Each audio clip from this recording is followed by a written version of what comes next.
تمام حیات کو پانی سے پیدا کیا. Was it understood except for the most collective schizophrenia شروع ہوا سیکنڈ ورلڈ وار کے بعد. انسان کی توجہات اپنے کمالات کو گئیں, ہواؤں میں اڑا, سمندروں کو اس نے چھان دیا, پہاڑوں کی چوٹیاں سر کی, اپنے آپ کو حاکمیت میں دیکھا, معاملات کی حکومت پائی. ڈھونڈنے والا ستاروں کی گزرگاہوں کا اپنے افکار کی دنیا سے سفر کر نہ سکا. جس نے سورج کی شعاؤں کو گرفتار کیا زندگی کی شب تاریک سحر کر نہ سکا. خادم حضرات, آج کا انسان اتنی ریپڈ پروگریس کی وجہ سے, I'm just giving you a point to think, 30,000 40,000 سال نیولتھک ایج کے بعد انسان نے بستی بنانی سیکھی, زندگی گزارنی سیکھی, بال بچے محفوظ کرنے سیکھے, مکانات بنائے, محلات تخلیق کیے. 40,000 سال میں سائنس کتنی تھی, علم کتنا تھا, دانش کتنی تھی. ایک توپ کا گولا جو چینیوں نے بنایا, ایک کاغذ جو انہوں نے ہی بنایا, ایک مہذب قوم تھی. اس کے علاوہ اور ایک روغن نفت جسے صلیبیوں پہ مسلمانوں نے گرایا. That was all. مگر سب سے بڑی دریافت ایک پہیا تھا جو بنو بخت نصر کے زمانے میں وجود میں آ گیا تھا. ان کے علاوہ کیا تھا آپ کے پاس؟ آج اتنی ریپڈلی آگے بڑھتے ہوئے انسان جو ہے ہائپرٹینسو ہو گیا. They don't know.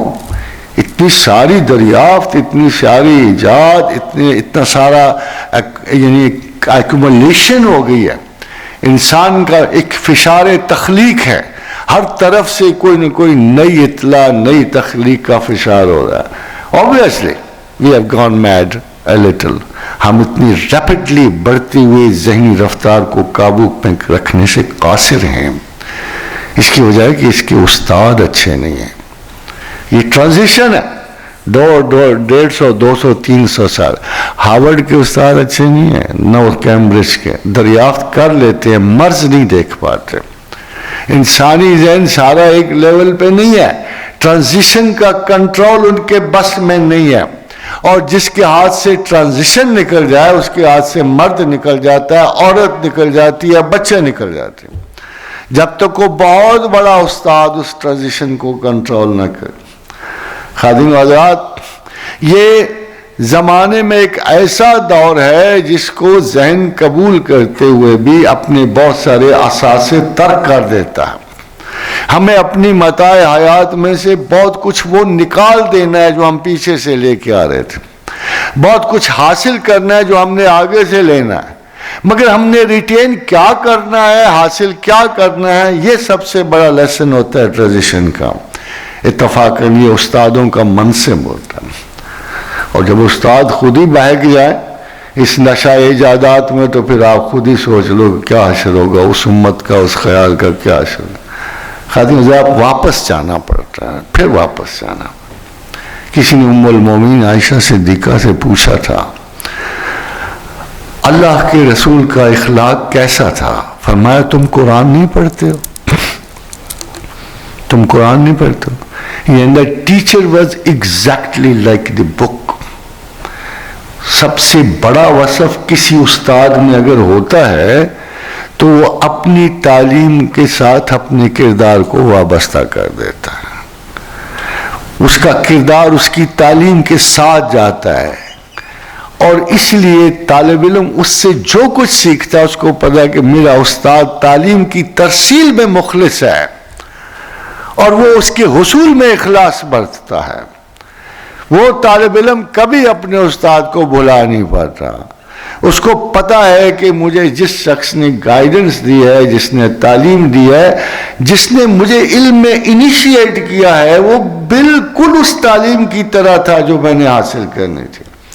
بدقسمتی سے this dichotomy in teacher is the main cause of all this disturbance in the moral realm of human mind. You see.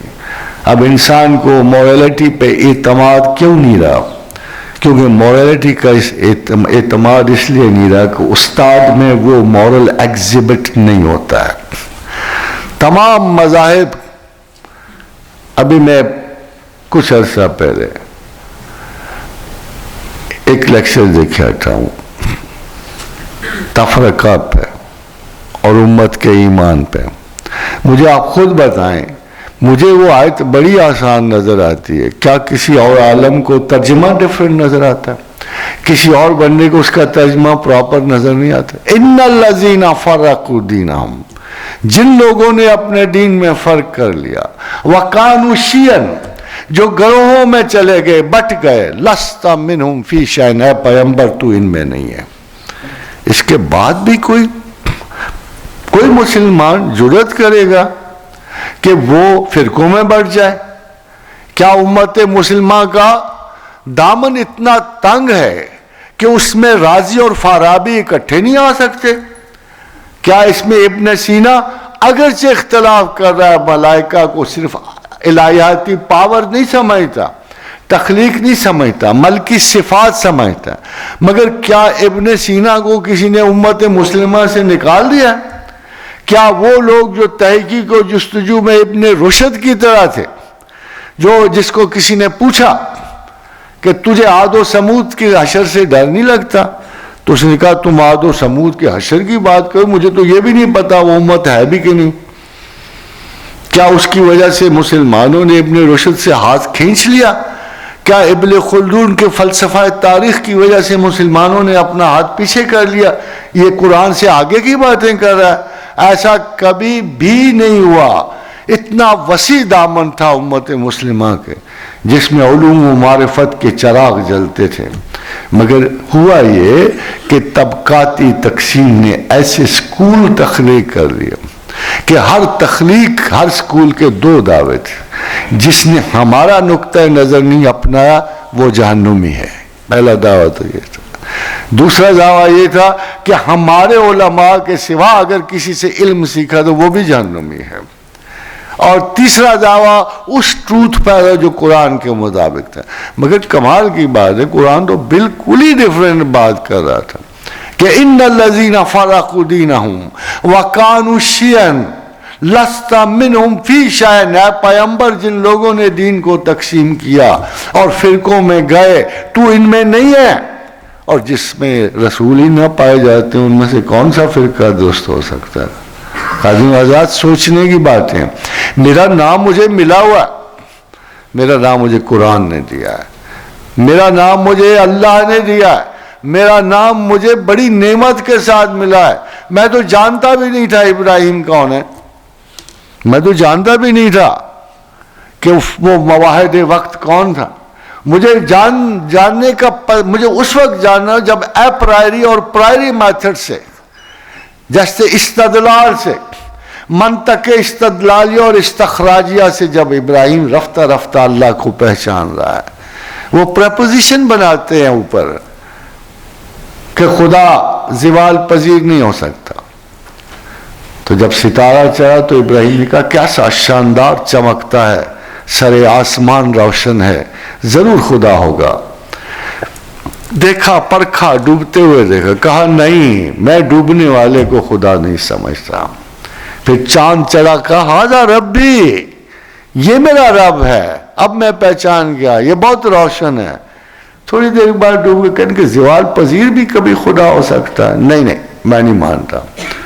جب سے سورج طلوع ہوا تو کہا ہذا شمس بازغہ، جو ہے یہ تو بہت ہی بڑا ہے، کمال کی بات ہے، ساری دنیا کو روشن کر گیا. جب بادل کی اوٹ میں چھپ گیا، رسوا ہو گیا، روشنی ختم ہوگی تو کہا میرا خدا زوال پذیر نہیں ہو سکتا. اور رفتہ رفتہ ابراہیم علیہ السلام رفتہ رفتہ اس مقام عقل و معرفت تک پہنچے کہ اللہ کی طرف سے وہ عقل ملی کہ جب چھوٹے سے دربار میں فرعون نے، نمرود نے دعوی خدائی کیا تو اللہ کے رسول نے اسے ایک چھوٹی سی مثال دی. کہا یار ٹھیک ہے میں مان لیتا ہوں، مجھے کیا پرابلم ہے، اگر خدا میرے سامنے ہو اور وہ دعویٰ کرے میں خدا ہوں، مگر تھوڑی بہت پرکھ تو چاہیے نا، تھوڑی بہت جانچ پرکھ تو چاہیے. نہیں کہا اچھا کیا ایک کمرے میں یا ایک دربار میں بھی کوئی خدا ہو سکتا ہے؟ فَإِنَّ اللَّهَ يَأْتِي بِالشَّمْسِ مِنَ الْمَشْرِقِ فَأْتِ بِهَا مِنَ الْمَغْرِبِ فَبُهِتَ الَّذِي كَفَرَ. چھوٹی سی انہوں نے ایک آرگومنٹ دے دی کہ اے نمرود اعظم، اے حامان کے خدا، اگر تو مشرق سے میرا رب سورج چڑھا رہا ہے ایک روٹین میں، تو ایسے کر، تو خدا ہے نا، مغرب سے چڑھا دے، میں بھی مان جاؤں گا تو خدا ہے.